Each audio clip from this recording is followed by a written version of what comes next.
Emmanuel Macron, lui, s'est rendu sur un autre chantier ce matin, celui du Grand Palais, à 100 jours du coup d'envoi des Jeux Olympiques. Comme le veut la tradition, la flamme, elle, sera allumée demain dans le sanctuaire d'Olympie en Grèce. Jean-Baptiste Marty, pour la première fois, le président reconnaît qu'en cas de menace terroriste, il y a bien des plans de secours pour la cérémonie d'ouverture. Oui, un plan B, voire même un plan C. On a une cérémonie qu'on prépare qui serait limitée au Trocadéro, par exemple. Et donc, on ne ferait pas toute la scène si on se dit, si l'analyse permettait de... S'il faut restreindre le lieu. Exactement. Voire qui rapatrierait dans le Stade de France. Okay. Parce que c'est ce qui se fait classiquement.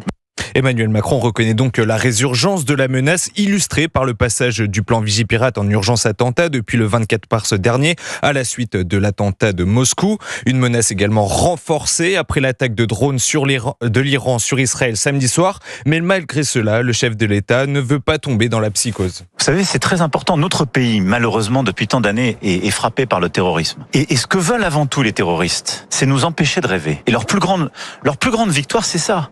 326 000 spectateurs sont attendus le long de la Seine. Une cérémonie sous haute surveillance donc, mais jusqu'au dernier moment, Emmanuel Macron se réserve le droit de changer l'organisation de cette cérémonie. Merci Jean-Baptiste Marty.